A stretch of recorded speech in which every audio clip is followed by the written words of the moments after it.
अब बात कोरोना के जन्मदाता चीन की, जिसको लेकर एक नया खुलासा हुआ है। खुलासा यह है कि चीन के वुहान लैब में पिंजरे के अंदर चमगादड़ों को रखा जाता था और ये तस्वीरें उसी की हैं। देखिए, पिंजरे में चमगादड़ नजर आ रहे हैं और आगे वीडियो में वैज्ञानिक चमगादड़ों को कीड़े खिलाते दिख रहे हैं।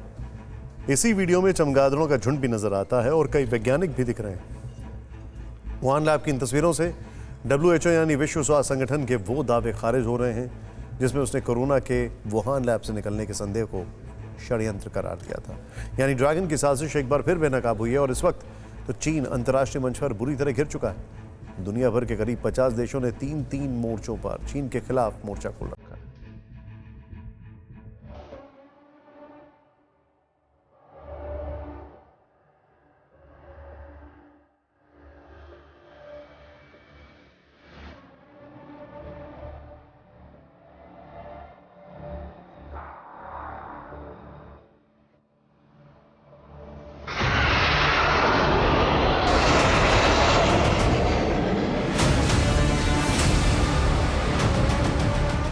नीले समंदर में ये विश्व शक्ति की धमक है। चीन की लाल सेना को हद में रहने की हिदायत है।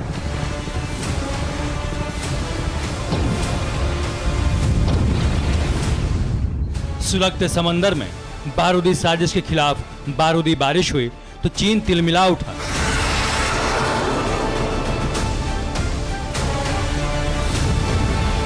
चालबाज चीन को घेरने की एक और तैयारी हुई तो बीजिंग बिलबिला उठा।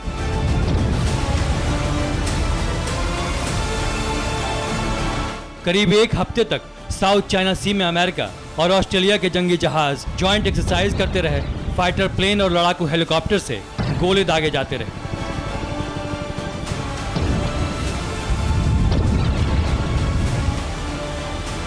और इस साझा युद्धाभ्यास की धमक से जिनपिंग की आर्मी बौखलाती रही।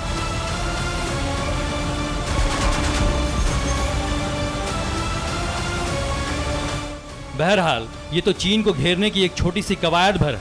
अब हम आपको विश्व के मानचित्र पर समझाते हैं कि चीन कितनी बुरी तरह फंसता जा रहा है।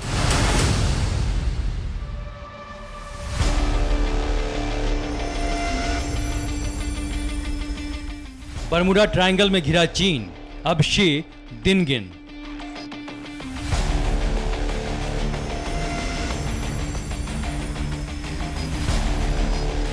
पाप का फूटेगा खड़ा, अब चीन होगा अकेला खड़ा।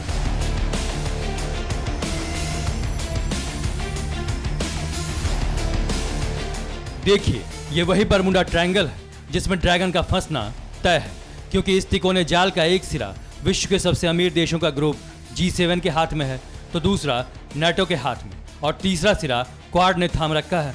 और यही इन दिनों चीन की सबसे बड़ी चिंता है। अंतर्राष्ट्रीय समुदाय अब कोशिश कर रहे हैं कि प्रजातंत्र देश हैं, जो लाइक माइंडेड कंट्रीज हैं, वो इकट्ठे हो जाएं और चीन को ये संदेश दे सकें कि ऐसा जो व्यवहार है वो चलेगा नहीं। ये तस्वीर बीजिंग के लिए बड़ा और कड़ा संदेश दे रही और भारत के लिए भी बड़े महत्व की है। बेल्जियम की राजधानी ब्रुसेल्स में आज से नॉर्थ अटलांटिक ट्रीटी ऑर्गेनाइजेशन यानी नेटो का शिखर सम्मेलन शुरू हुआ, जिसमें यूएस प्रेसिडेंट जो बाइडेन और NATO secretary general Jens Stoltenberg के बीच मुलाकात भी हुई। नाटो के शिखर सम्मेलन में चीन की उभरती शक्ति को लेकर चिंता जताई गई।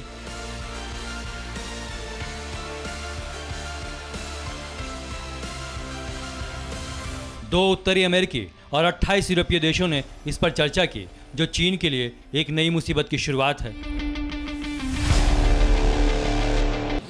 We are not entering a new Cold War, and China is not our adversary, not our enemy, but we need to address together as an alliance the challenges that the rise of China poses to our security. दरअसल चीन इन दिनों चौतरफा घिरता जा रहा है। Britain के Cornwall में दुनिया के 7 समृद्ध देशों के समूह G7 की बैठक के आखिरी दिन भी चीन का मुद्दा ही छाया रहा है। इसमें शिनजियांग में विगर मुसलमानों के मानवाधिकार हनन को लेकर G7 देशों के नेताओं ने चीन को फटकार लगाई, हांगकांग के लिए ज्यादा स्वायत्तता की मांग की। इसके लिए हांगकांग पर ब्रिटेन और चीन के साझा घोषणा पत्र का हवाला दिया गया। G7 की बैठक में चीन में कोरोना वायरस की उत्पत्ति की गहराई से जांच की भी मांग की गई है।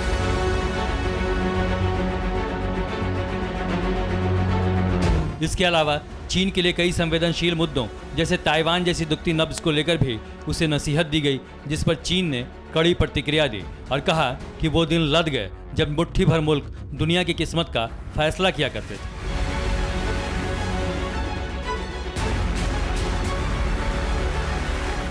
हालांकि चीन का यह बयान उसकी बौखलाहट को दिखाता है, क्योंकि G7 के शिखर सम्मेलन में अमेरिकी राष्ट्रपति जो बाइडेन ने इस बात पर जोर दिया कि कोरोना महामारी के बाद की दुनिया में लोकतांत्रिक देशों और तानाशाही व्यवस्था वाले देशों के बीच संघर्ष की स्थिति बनी है। इटली के प्रधानमंत्री मारियो द्रागी ने कहा कि ग्रुप 7 को पश्चिमी देशों और चीन के बीच के मतभेदों पर खुलकर अपनी बात रखनी होगी।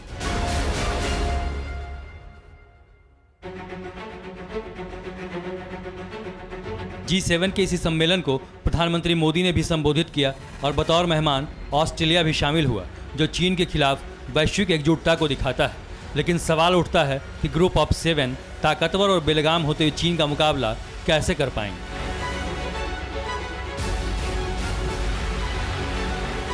दरअसल G7 की मीटिंग में जो बाइडेन ने BBB यानी बिल्ड बैक बेटर प्लान पर विचार करने की बात कही है, जिसे चीन के बेल्ट एंड रोड प्रोजेक्ट को काउंटर करने वाला माना जा रहा है।